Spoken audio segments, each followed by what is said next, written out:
beloved Boss Mike Cervera.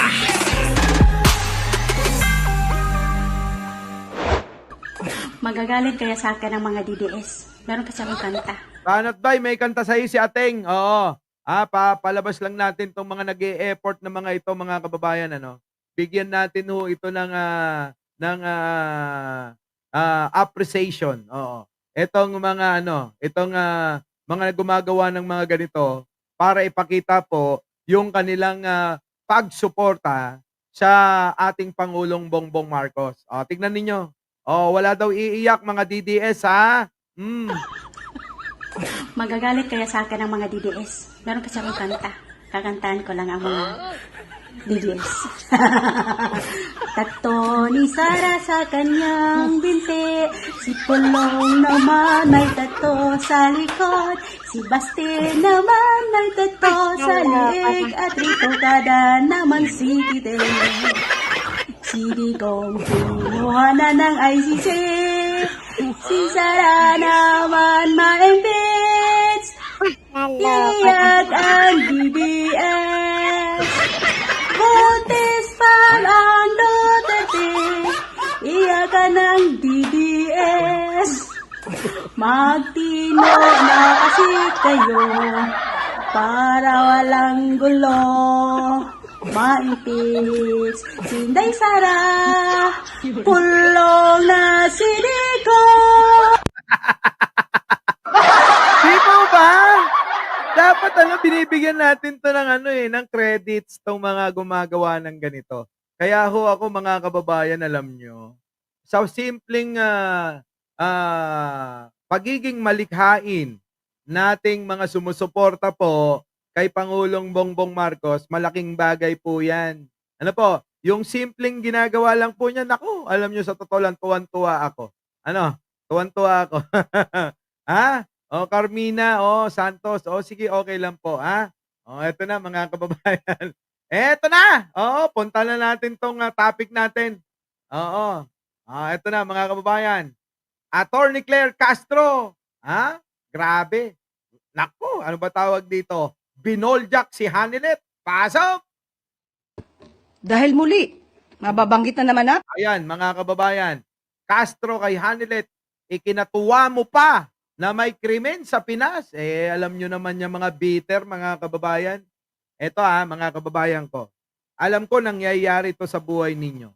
Ang alin, Boss Mike? Na may mga nandyan sa paligid po ninyo. 80, thank you naman. Na meron po yung nasa paligid ninyo, na akala nyo po ay mga kaibigan ninyo. Pero mga kababayan, kapag ka po kayo ay dumaranas ng suliranin sa inyong buhay, kung ano pa man yan, kahit anong suliranin, mga kababayan, kinatutuwa nila. Ano po? Lihim po nila na kinatutuwa. May ganong tao, ano tawag doon, mga kababayan?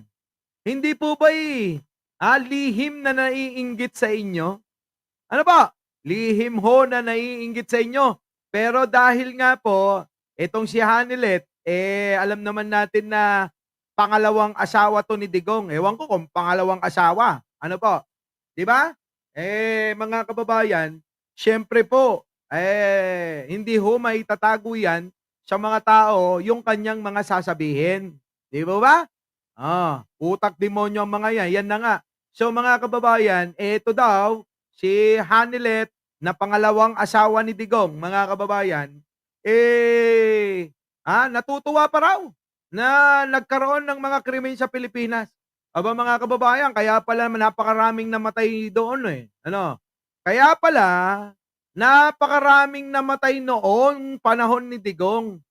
Baka naman itong si Hanilet, yung po yung nakakapagpasaya sa kanya na may mga nakikitang mga namamatay. Kaya naman dahil sa pagmamahal ni Digong, patuloy na pumapatay. Nagets po ba ninyo yung ibig kong sabihin? Ano po? Nagets po ba ninyo yung gusto kong sabihin? Kaya pala, ulitin ko lang para sa kaliwanagan. Ano po?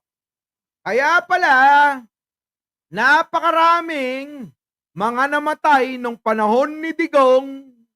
Kaya dahil pala, etong si Hanilet na pangalawang asawa, yun yung ikinatutuwa. Dahil ho siguro sa sobrang pagmamahal naman ni Digong, mga kababayan, yun din. Oo. Yung kinatutuwa ni Hanilet na pagka may krimen, masayang masaya siya, yun ang binibigay naman kay Hanilet. O yan, patay dito, patay doon. Masaya ka na, Hanilet? Hindi kaya ho ganon yung nangyari noon? Kaya napakaraming mga namatay na tao? Ano po? Kita nyo? Malupit, ano? Di ba? Sige, ito na, mga kababayan. Pakinggan na natin, Nakakalungkot. Dahil muli, mababanggit na naman natin ang mga kaalyado ni dating Pangulong Duterte. Hindi po ginagawa Ang? nakatatawanan Oh. ang isang ganitong klaseng sitwasyon. Mm. Kaya kay Miss Hanilet Avensanya, Ano? huwag niyo pong gawin na issue. Dahil may buhay po ditong nakasalalay, may mga buhay na nawala. Huwag niyong gawing issue ito. Yun, teka muna. Patiring ko muna yung sinasabi ni ano. Sabi ni Maestro Paul, kasama ko sila takero now dito sa Baguio. Oy, mag-ingat kayo dyan, Oo, mag-ingat kayo sa Baguio. Takero, mag-ingat ka dyan. Alam mo naman, nanggigigil sa'yo si Libayan. Baka mamaya, di ba? Baka mamaya, magkita kayo dyan. Magkapalit kayo ng muka. Eto na, mga kababayan. Attorney Claire, binanatan si Hanilet. Pasok! Shoutout sa inyo lahat dyan, Maestro Paul, Takero at sa mga kasama ninyo, mag-iingat po kayo lagi. Pasok! Ang isang ganitong klaseng sitwasyon. Hmm. Kaya kay Miss Hanilet Avensanya, Yan, ayan na. Oy, Hanilet. Hanilet na pangalawang asawa ni Digong. Ayan, si Attorney Claire, palag ka ba dyan? Ayan, Kaya para sa'yo daw ito. Para sa'yo. huwag niyo pong gawin na issue. Dahil may buhay po ditong nakasalalay, may mga buhay na nawala. Attorney nga Hindi nga sila dyan sa buhay-buhay na yan. Ang mahalaga lang sa kanila yung buhay nila. Hindi po mahalaga ang buhay ho ng iba sa mga Duterte.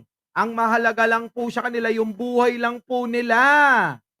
Mga kababayan, kaya attorney, wag ka nang magtaka pa. Kung ganyan si Hanilet, di ba? Kung ganyan si Hanilet na natutuwa pa na merong mga nangyayaring krimen dito po sa Pilipinas, dahil ho yun yung kanilang kinatutuwa nga. Tuloy. Huwag niyong gawing issue ito at gawin niyong katatawanan ang nga. gobyerno. Hindi natin malaman bakit ganon ang naging attitude ni Miss Hanilet. Kasi nga Corny, ako na lang tanungin mo. Yun na nga yung aking aking pagkakaanilisa na etong si Hanilet parang yun po yung kinatutuwa. Na natutuwa ho na marami hong namamatay at may mga krimen. Ano po? Attorney. Tuloy. Parang ikinatutuwa pa ba niya Kinatutuwa nga, attorney. Kinatutuwa niya. na may mga ganitong sitwasyon sa bansa? Mm. Hindi ba dapat bilang Pilipino, Correct. nagkakaisa tayo Ah. upang ang bansa natin ay umangat? Mm. Hindi lamang para sa taong bayan at para na rin mapakita natin sa buong mundo na ang Pilipinas at ang mga Filipino ay nagkakaisa. Correct. Hindi nga ho Attorney Claire hindi nga ho ganun sila Wala ho silang pakikiisa sa atin, sa lideratong nandito ngayon. Ano po? Sa lideratong kasalukuyan ho, hindi ho sila makikiisa. Dahil wala na ho silang ginawa noon pa. Hindi pa nga ho nag-uumpisa ang kampanyahan. Binabanatan na po ni Duterte yan. Anong pagkakaisa ho ang aasahan natin sa kampo ng mga Duterte? Di wala ho. Kaya't patuloy-tuloy nilang gagawin 'yan. Tuloy. Huwag silang gumawa ng gulo Hmm. dahil hindi po yan maganda. Oo naman. Gano'n naman lagi, 'di ba? Nanggugulo, namumukpok nga eh. Kaya nga sabi daw ni Chris Ulo, pokpokwin daw ho 'yan si Hanilet. Bakit pokpokwin? Namumukpok daw ho ng cellphone. Pokpokwin ka pala eh. Sabi ni Chris Ulo eh. Tuloy. Huwag nila simulan ang gulo sa pamamagitan ng pagbibigay ng gintong mga klaseng remarks o pananalita. Correct. Sisimula kayo ng gulo. Ginagalit nyo si Attorney Claire. Baka akala nyo uurungan kayo niyan. Hindi kayo uurungan ni Attorney Claire Castro. Magsama-sama kayong lahat. Kahit anong sabihin ninyo, laging may sagot ito. Daig pa. Sino? Si Brother Eli Villanueva. Ano po? Laging may sagot no? Tuloy. Ang Pangulo po at ang administrasyon ay kinukundina Hmm. ang bawat krimen na nangyayari sa bansa.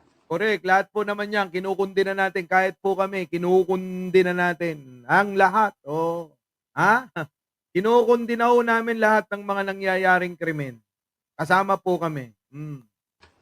Sa katunayan nga po, nagpatalaga na po ang Pangulo, nagkaroon na po ang PNP ng Na? Special Investigation Task Force Oo. para mag-focus po sa Saan? kaso na ito Hmm. ni Mr. Anson Ke.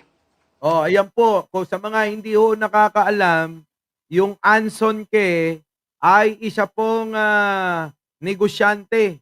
Mayaman hong negosyante po itong parang naging biktima po ito ng kidnapping at pinatay po.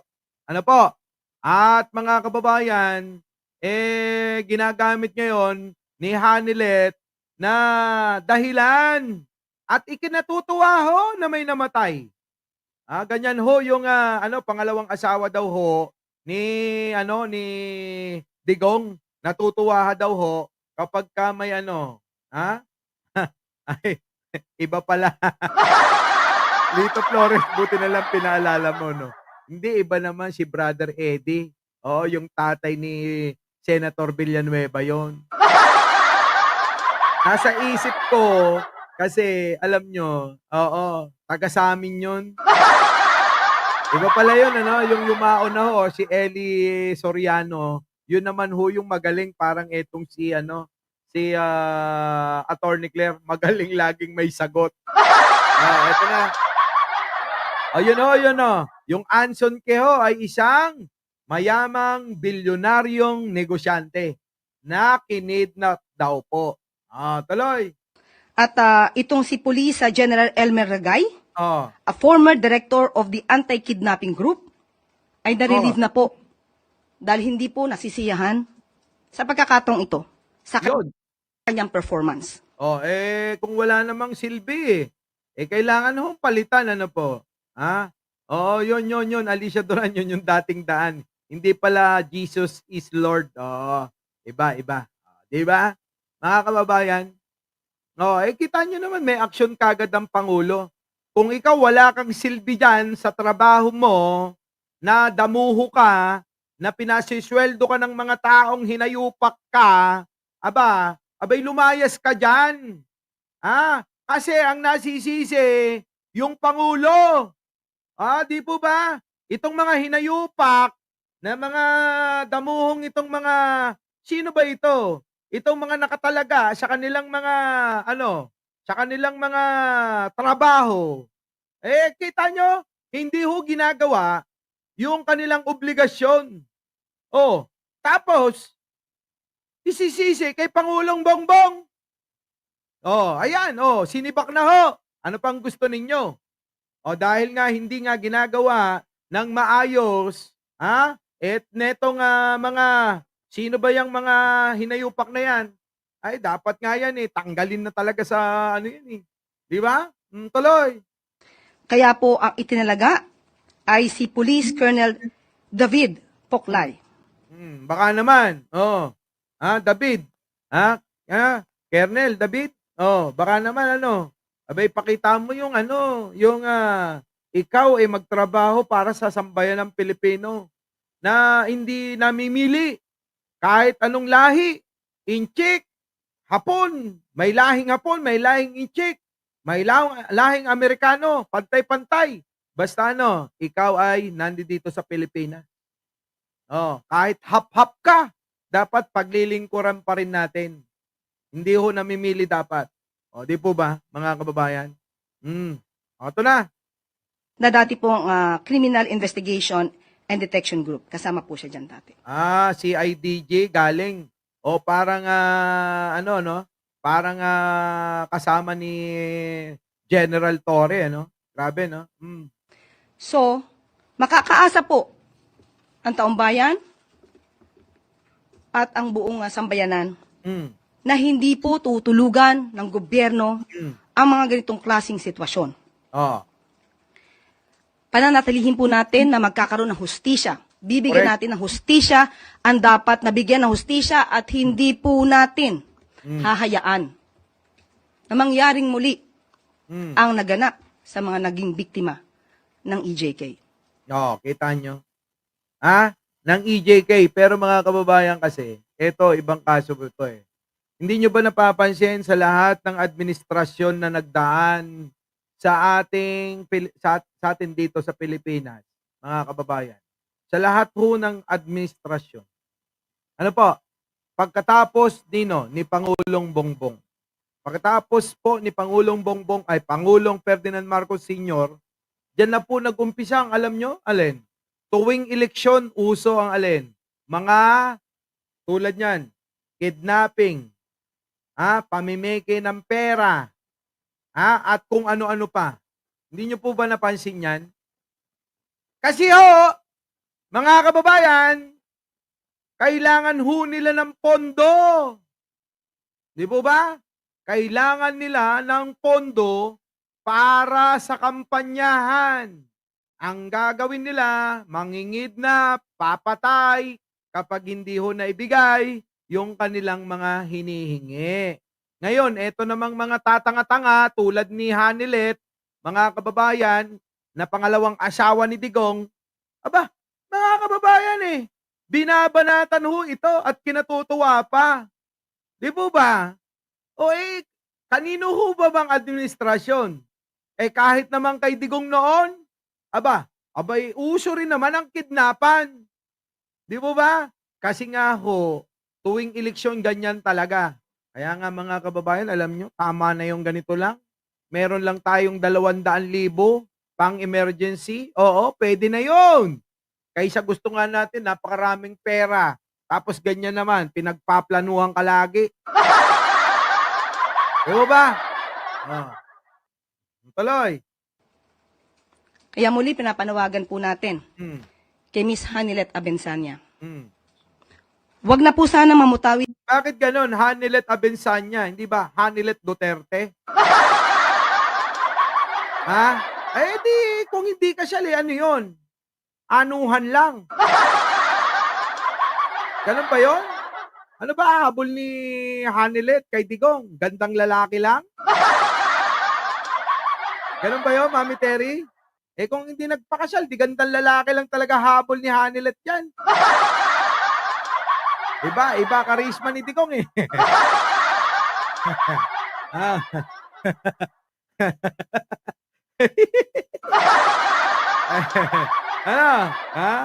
Iniintriga mo. Talaga ba? Bakit ba tawag dun? Ganun ba? Baka hindi naman lagi namang kasama So, ibig nyo sabihin, kung makaintriga kayo. Ako magtatanong lang ibig nyo sabihin sa mga sinasabi nyo yan, sa comment section, parang sinasabi nyo na anak sa pagkakasala si Kitty? Ano yun? Anak siya na, produkto siya ng produkto siya ng nakaw na pag-ibig? Ganun ba yun? Ibig nyo sabihin? Oo, ako nagtatanong lang Base yan sa mga comment nyo. Di ba? Ganun ba yun? Sige na, tuloy na natin. Baka mamaya ko ano pa masabi natin. Sa inyong bibig ang mga gintong klaseng pananalita. Ah, Dahil hindi po rin natin gugustuhin i-congratulate ang dating Pangulong Duterte sa mga nagawa pong EJK. correct. Grabe naman talaga naman si Atty. Claire. Ano? Ibang klase sumagot ito. Oo. Pagka ikaw bumanat talagang kung isang banat sa'yo, sa kanya, 10 Ano? Isang banat ninyo, 10 na doble. Yung ibabalik sa inyo ni Atty. Claire Castro. Our beloved Boss Mike Cervera.